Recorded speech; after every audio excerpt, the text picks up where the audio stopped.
Nope. Nothing. Nothing. Okay, so let me start over. Hi, everyone. Thank you so much for joining us today. So with growing concern about the environment, making elevators more energy efficient has become an important priority for co-op and condo owners, boards, building owners. Can you hear me now? Hi. Good. And elevator companies alike. This is especially relevant in New York City, where the majority of buildings have elevators and face huge fines as part of Local Law 97. And today I'm excited to have Don Gelestino, the president of Champion Elevator, here with me to discuss how his company is working to create a more energy efficient elevator solution. With every bit counting towards a greener future, it's more important than ever to explore innovative ways to reduce energy usage. And I'm eager to learn more about the exciting development from an expert in the field. Here we go. Hi, Don. Thank you so much for joining me today. You're very welcome. We're over the technical challenges, which is great. Yes. So before we start the conversation, tell me how you ended up in the elevator business. So funny enough, that's exactly why I have this background, which is actual real background. It's in my house. It's a studio, recording and, a studio where I can play guitar and bass and stuff. So funny enough, I started in the elevator business kind of by accident. I came to New York. I wanted to be a rock and roll bass guitar player, in the big leagues and stuff. So I actually ended up sleeping on some guys' couches who then one day woke me up and said, "You've been here for 3 months. You haven't paid any rent and you have to come work with us. Our father owns an elevator company." And I said, "Well, if this means I better start paying rent, I better go to work with these guys." So I kind of went in. I loved it. I was always a little bit of a tinkerer. I liked playing with electronics and cars and go-karts and mini bikes as a kid. So, working with my hands was something I was not a stranger to, and I actually liked it. And I got to tell you, I fell in love with the business pretty much from the first day I was in it. Very nice. Yeah.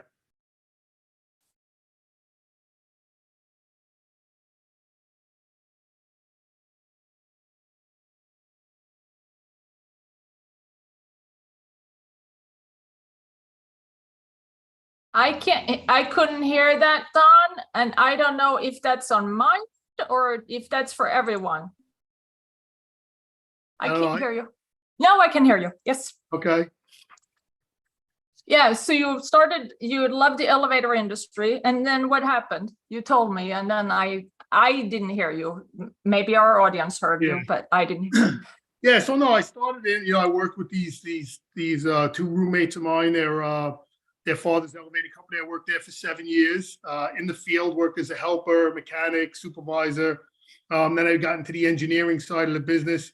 And then in 1993, I started a company all on my own called Vertec Elevator.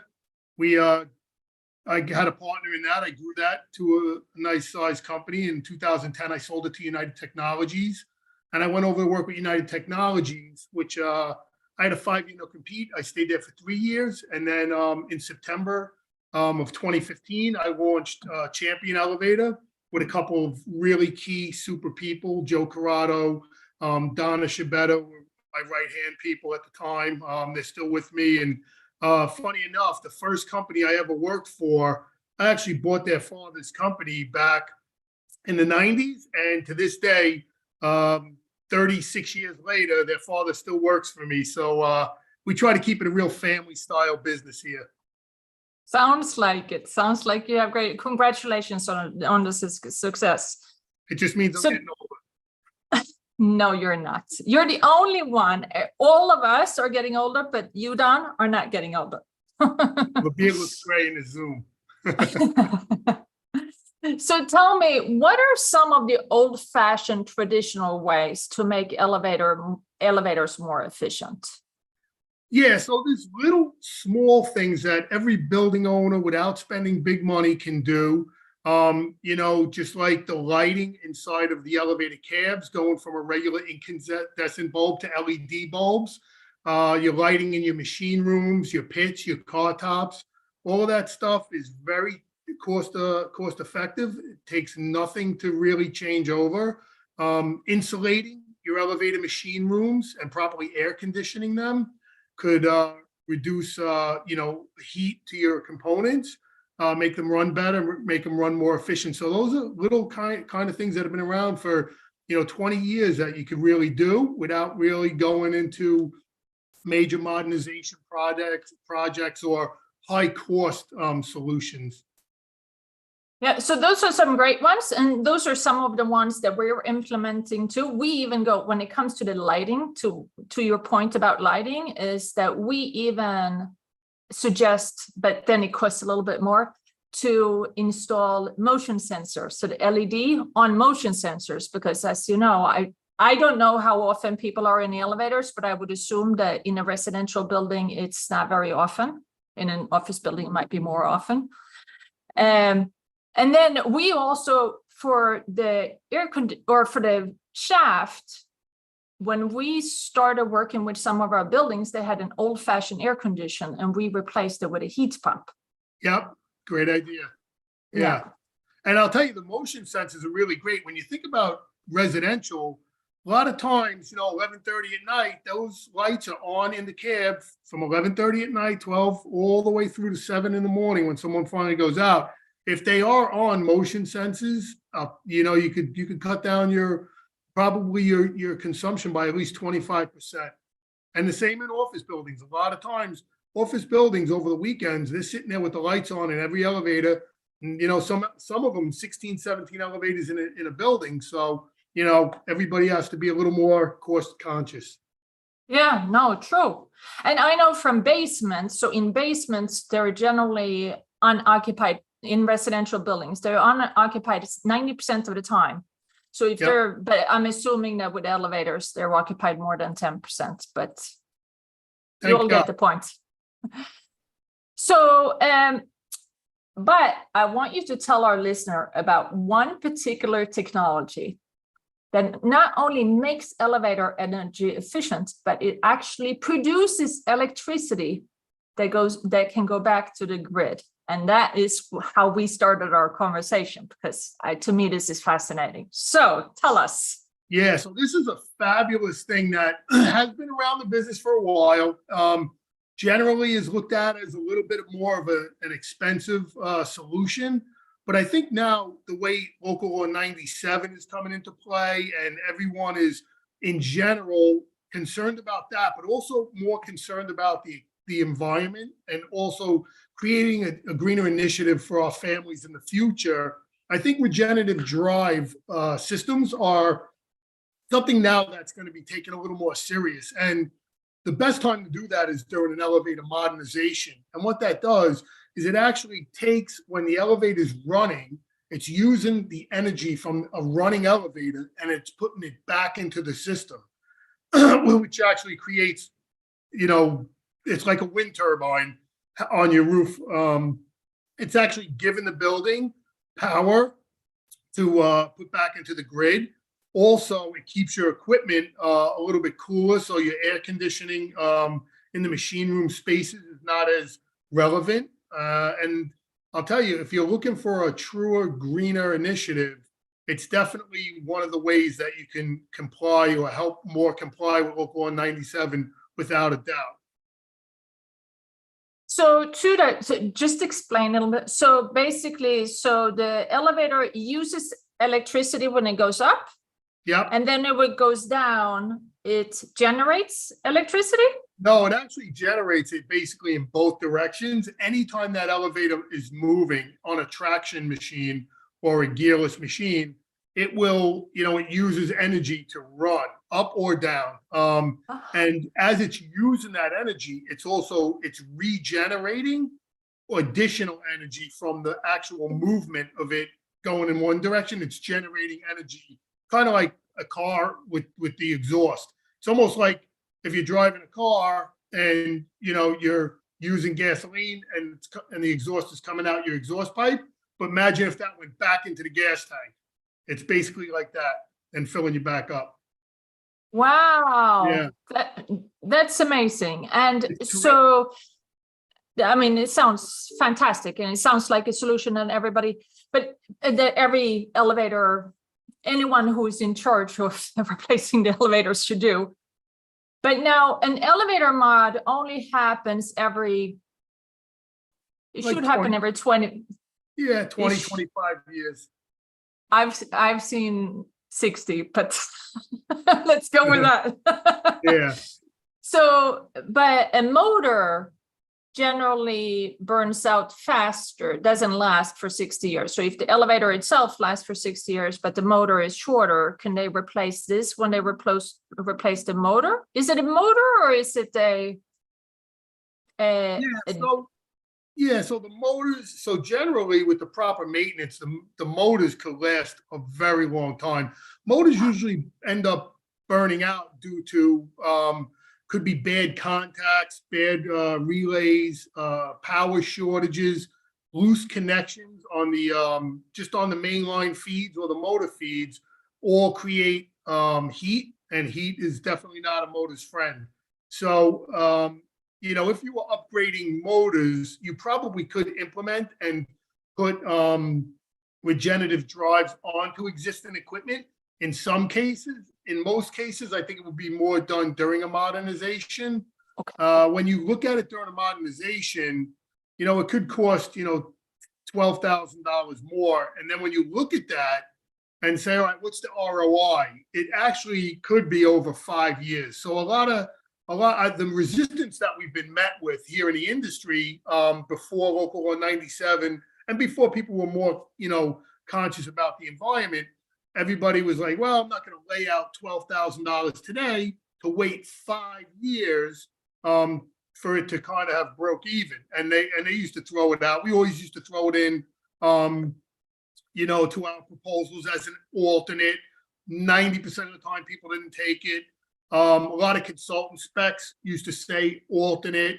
A lot of times nobody took it. Now it's becoming more and more, especially in New York, kind of the norm, because there's a very conscious effort to do better for the environment overall, with or without Local 197. So now, and the kind of the diversity of the boards over the years have changed, so now you have people that are very into sustainability. They're a little more open to these types of issues and concerns, and they take regenerative drive more serious. So where you may be waiting 5 years for your return on investment, they're saying, but tomorrow we're a greener, more sustainable planet because we made this investment. Total different mindset just from 15 years ago. So, kudos to everybody, for stepping up and trying to do the right thing. Yeah, I agree. And we're seeing that too, that the old school is less care generally, I'm generalizing, care less about the environment than the new buyers. The new residents and new buyers, they're very in tune with, oh, you have organic recycling, oh, you have this, and I see that you have your lights in the basements or on the motion sensors. They like that kind of thing, and the green roof, solar panels. But I think that solar panels is everybody's mind, and that's not as easy. But because not a lot of buildings in New York have and I'm pointing up towards my roof, have the space to install enough solar where it would actually make a difference. It will make some difference, but not a huge difference, because the roof is much in a 30-story building. But whereas it comes to an elevator, they all have elevators. Yeah. And the rooftops, I'll tell you, from what I've seen, warehousing, the square footage on the rooftops for warehousing are amazing opportunities for the solar world. On the roofs, listen, everybody wants a rooftop deck now or a rooftop garden. So I don't know if they're going to put solar panels up there too much in the future. They have to do what we did. So we installed solar panels on the water tower, then diagonally over the elevator shaft, and then as a shading area for the people who were using the roof. Great It's a idea. pretty, Yeah. it's a These are- pretty nice setup. See, that's the way, people are being more innovative. They're being more receptive to change, and they're working to incorporate things like solar, regenerative drives, into existing situations to make the world and the city a better and more sustainable place. So, it's really good work that a lot of people are doing. Yeah, no, I agree. So these types of drives, how much energy, how much would they save? Do you have any kind of idea? I mean, obviously it depends on how tall the building is, et cetera. Yeah. Do you have? So funny enough, we worked with Con Ed. One of my top chief technical development officers, Robert Masterson, guy's a wealth of knowledge. He actually worked, him and I, with Con Ed for about 2.5 years, and the National Association of Elevator Contractors. We were kind of a think tank, trying to put meters on elevators and to figure out exactly that, because Con Ed was looking to do like kind of rebate programs based off of regenerative drives, believe it or not. And the funny thing is, if we put it on 20 buildings, we got 20 totally different sets of data. So it's very hard to tell what you're going to save. You will save, but it goes off of, peak time usage, peak time, price changing for power. It's a very complicated model that you have to use to model this out. But I mean, it's from basic math. I mean, you could charge 800,000 iPhones probably for the same price that you put in a regen drive on a daily basis. So you're going to save money. Yeah, wouldn't no, and that's fine.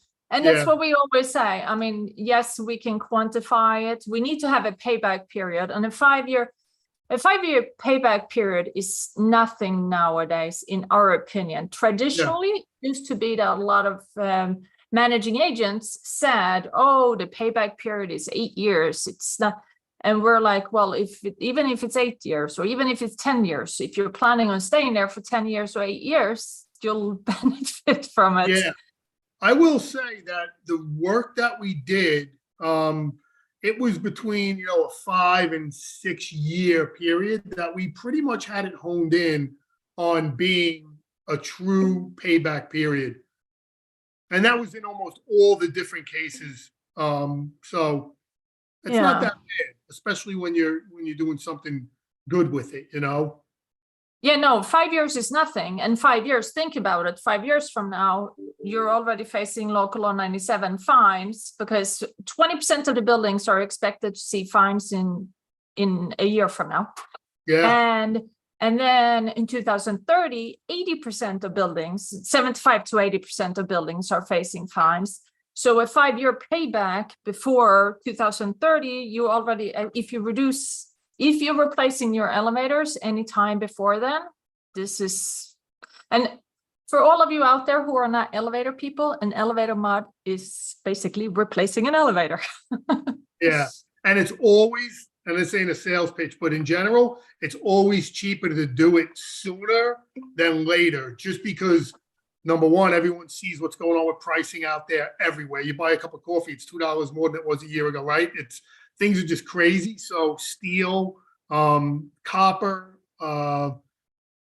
silver that we used on the solid state components, everything keeps moving up and to the right. So one thing I'll say is that, to get on board with a consultant or your elevator company and start to explore this, and don't wait till the end, because everybody tries to comply, guess when? The last 3 months. And the manufacturers will be backed up. The elevator company is going to be swamped. The pricing is going to go north, and it's just it's a rush situation, and it's really not good for anyone. So I think it's a smart decision to be an educated consumer early in the game, and kind of start to capital plan for these types of events. Absolutely, I completely agree. And for co-ops and condos, you have to find the funding So planning, like a 2-year concentration on placing the elevator, 1 year of planning it, and then Don will take it from there, and he'll take the next year until completion.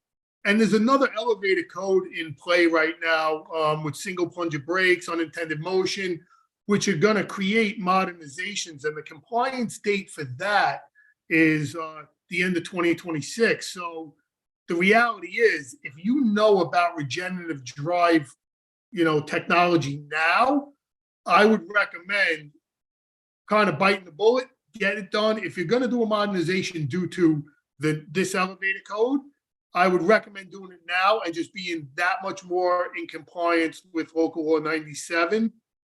It's just going to make it better for you. I 100% agree. I like when boards and building owners are proactive as opposed to reactive, as you know. I talk about that all the time. And you too. Yeah. We have that in common. So looking into the future, are there any other exciting developments in the energy efficiency, elevator efficiency that you are exploring at Champion? Are there anything that you can think of that is not already on the table that might happen? Well, there are things, like, listen, one of the greatest technologies more for office buildings is destination dispatch, where, you have a lobby panel and, 20 people get into an elevator and stops at the first floor, the third floor, the 20th floor, the 14th floor, right?